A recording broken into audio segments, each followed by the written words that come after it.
we have got Hoshido Summer Banner, and we did see them in the FEH channel, but now we have stats and scales and everything. So this is going to be my breakdown, and here we have got Hoshido Summer Mia. So she has got Summertime Axe as her preferred weapon. This has got Neo Trace built in. I kind of wish that this was fixed counter too. That would be a lot better compared to the Neo Trace skill. And then she also has -1 special cooldown weapon, and she gets +5 to all of her stats. Now keep in mind that these stats are visible, so they are akin to Fury skill or even akin to Chloe. So this allows her to use Pegasus Rift a lot better, and this is going to be helping her just get those consistent stats. And then at sort of turn, if her HP is at or above 25%, then she gives herself the +6 speed, defense, and resistance buff, and also the IO shield status, and also the damage reduction piercing status. So the damage reduction piercing status is something that we've seen on Legendary Camilla, and getting this passively is pretty nice for a mixed phase flyer like her. And for her combat, she's able to get extra stats depending on 15% of her speed at sort of combat. So the visible speed that you get out of the primary effect of the weapon is actually going to be helping you even here, and the visible buffs are amazing with this kind of effect. And then you also have the Null Guard effect, and she gets true damage based on X multiplied by 5. So this can go all the way up to max 30, which is quite a lot. And she also gets flat damage reduction from foes attacks by X multiplied by 3. And this can be max 18, which is quite a lot of flat damage reduction. And this is actually going to be doubling if the enemy triggers a special. So she gets 18 flat damage reduction on the regular hits, and she gets even more flat damage reduction on these special triggers. So she can basically get like 32 flat damage reduction, which is quite a lot. And keep in mind, she comes with Pegasus Rift, so that is even more flat damage reduction for her. So she's going to be trying to work as a mixed phase flyer by stacking up a lot of flat damage reduction. And then finally, she's also able to heal up 7 HP after the combat, which is good for the self-sustain. And because she can give out 2 status effects to herself, she does come with Prime Skill, and she also has Rain Snap. So Prime Skill is, I guess, good for getting distant counter, but with Nurgle, Mythic Loki, Tina, it's not really all that free anymore. And some people may want to run distant attack speed solo instead to get the consistent distant counter. And then she comes with Pegasus Rift, which a lot of units wanted. So this is basically similar to Wyvern Rift, but takes the resistance. So it is going to be using the visible resistance, and then it is going to be giving you flat damage reduction, which is really valuable when, damage reduction from guard bearing is completely pierceable. So this is going to be making a superior skill for many of the units, especially if they have the resistance for it. And it also makes it harder for the enemy to double you. So defensively, this is even better. And then you have got attack speed Rain Snap on her. I was thinking that maybe she comes with defense res Rain Snap, but in the FEH channel, there was a dead Ashera who was giving the Hexblade status. That's why she has got attack speed Rain Snap. And she does have really high speed at base 47. So she's trying to function as a tanky flyer, which is going to be a bit hard with the dependence of her on the visible status effects with units like Nurgle around. So it is going to be a bit challenging, but if she can get all of the status effects, then she can get a lot of flat damage reduction. And she's going to be kind of similar to Halloween Anna, where she can function as a frontliner and enable the warping and just be really tanky on the front line. And she is going to be having use cases in Summoner duels, but like I said, if she had counter 2, that would have been a bit better. And she does have a lot of flat damage reduction, so that is at least going to be helping you survive. Then we have got Lucia as a Lance Infantry unit, and she's basically going to be functioning like her sword version, but she has got few extra things. So she has got Breezy Spear as her preferred weapon. This has got attack +3, no slaying because she doesn't use her specials, and she's got distant counter built in this weapon. So that frees up her Slotty skill, but there are not a lot of options for Slotty to begin with. But still, it is going to be good, maybe in the future. And then she's able to get Omni +14 to all of her stats, and she's also able to get true damage based on 20% of her speed, and gets the 7 HP healing after the combat. And just like original Lucia, she's trying to 1v1 a lot of her foes. So for both unit and foe, she's able to get Null Follow-Up, Null Counter Disrupt, Feud Effect, the Hardy Bearing Effect, and both of the units cannot trigger their specials, and there's going to be no defensive terrain effects active, and no supportive effects active either. So, I mean, that is going to be helpful for tanking, but she doesn't really have any kind of flat damage reduction or anything that can help her tank a bit better. She's going to be depending way too much on the pierceable damage reduction like from Bulwark skill, or any kind of damage reduction skill. And she can only use Lagu's Friend that well because she's not going to be able to trigger her special, so she doesn't really get the damage reduction piercing. So that's a bit unfortunate for her, and she's in a weird spot where she's better than her original version, but not by a lot, I would say. It is still going to be helpful for tanking with all of the effects that she has got, but back when she came out with her original version, we had to depend quite a lot on the specials for the damage reduction piercing. But nowadays we have a lot of passive damage reduction piercing, which is going to be piercing any kind of bulk that she's going to be having. So you're going to be having to watch out for that, and things that kill the original version of Lucia is probably going to be killing her as well. But she does have that unique factor compared to a lot of Omni tanks, and now she's got Omni 14 to all of her stats, so that's definitely better, along with Distant Counter. She does come with Rally Up Speed Plus and Attack Speed Bulwark 4, which gives her even more healing. And then we have got Canto Control 4 and Firm Canto Curb. So this is going to be having Canto Control active in 4 spaces if any kind of enemy triggers a Canto skill. And it is also going to be preventing the end turn skill from being inflicted on unit and allies in 3 spaces. And if there is any kind of end turn effect active on the allies in 3 spaces, then it is going to be neutralizing the end turn status. So this is going to be killing Duo Leon even more if Breath of Life didn't already do a lot of damage.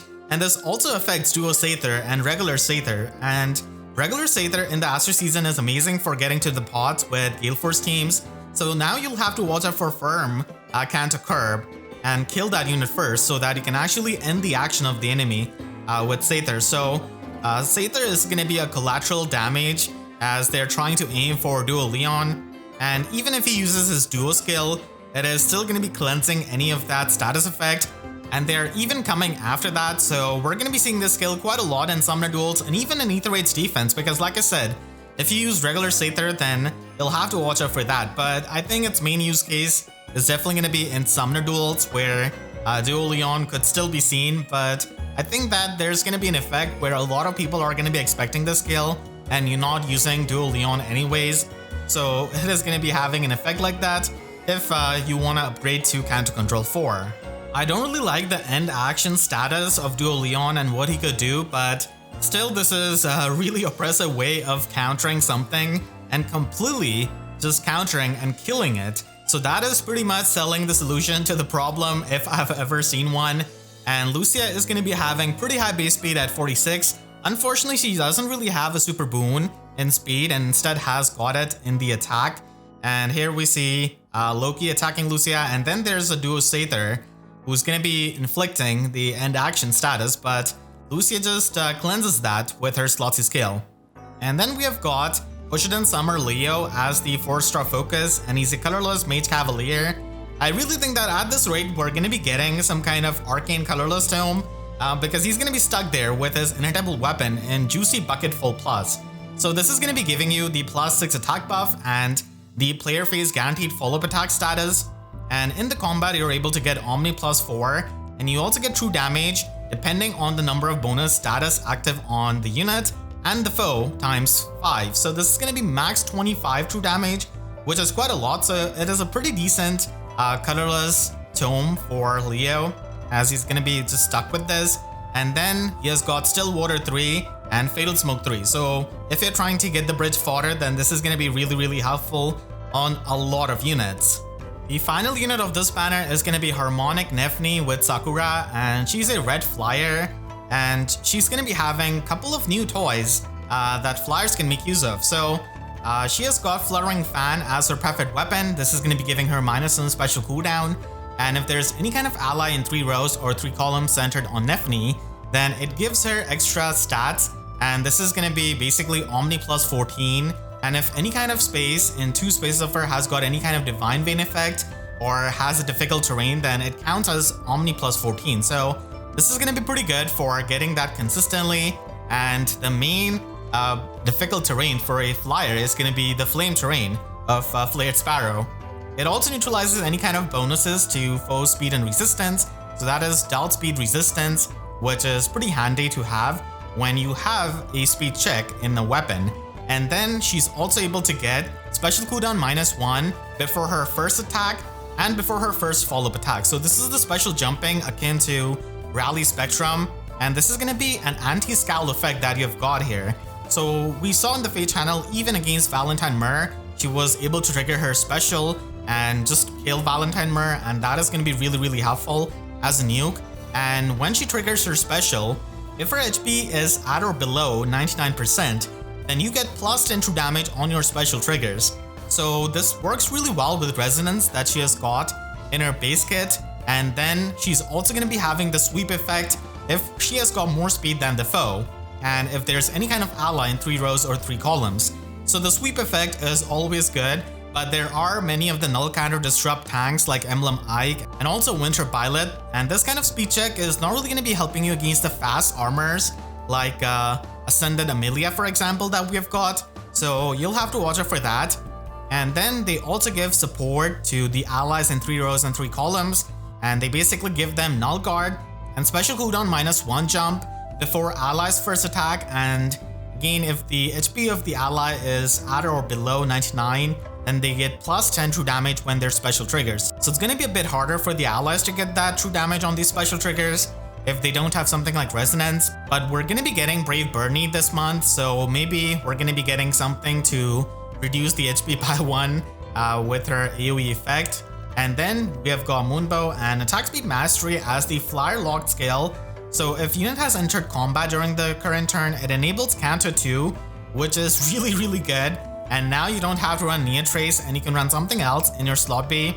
And it is going to be giving you plus 11 at max in the combat. It is going to be counting the difficult terrain or any kind of Divine Vein effect active in 2 spaces for the max effect. But yeah, this is mainly going to be used for the Canto, which allows you to free up your slot B skill. And Nephenee is going to be having Resonance 4. So we have seen this before on Emblem Celica, and this is going to be giving you damage reduction piercing, which is really needed. And then she's got Speed Resistance Crux, which does act as a pseudo half null follow-up. And the special jumping support of Nephenee is pretty nice. It's kind of similar to Brave Robin, and we're going to be getting Brave Female Robin, so maybe she has got even better special jumping. But having 1 special cooldown jump is good as an anti-scowl effect, and the fact that you're able to get the Canto out of the Mastery skill is going to be amazing for so many of the flyers. And because they are a harmonic unit, they do have this Harmonized skill, which I unfortunately keep skipping. Alright, so they give plus 6 attack and speed buff, the Resonant Blade status, and also the extra 1 movement to the allies with the same titles, and it also cleanses any kind of penalty on unit and allies from that same title. So this is going to be a really good skill for Summoner duels, giving you extra movement. Now you've got 3 movement Emblem Ike, and you can get rid of any kind of frozen status on your units from the same titles by having that cleansing. So it's a pretty solid skill, all things considered. And then we also have Hoshido Summer Takumi as the free unit, and his weapon is same as Leo pretty much, having that true damage. We're also going to be getting Attack Speed Clash 3 as the Sacred Seal, and also Speed Defense Tempo, which is amazing for so many of the infantry units. I thought they would have a tempo attuned skill, but they are making it as a Sacred Seal, so that is really solid. And we also have a new OC in Thiazi, and she seems like a Jotunheim mom, so maybe she's a relative of Dagger and Note, or even the Queen of Jotunheim. That is definitely going to be interesting to know more of her. We don't really know anything else about her. There are no extra artworks, only 1 art, and not even any kind of weapon. So that is going to be a new OC that you can look forward to. And I don't think a lot of people are going to be summoning on this banner right before Choose Your Legends, especially when you can wait it out and see how your Choose Your Legends summons go. So we're going to be getting Choose Your Legends in like 10 days, I think, from this video. And I want to thank all of my YouTube members for their constant support, and you can click the link on the screen right now to check out my breakdown of the double mythic banner, and make sure to subscribe and hit the notification bell, because YouTube sub boxes are about as functional as colorless mages without a preferred weapon. So with that said, I'll see you guys next time. Thank you so much for watching, and have a great day.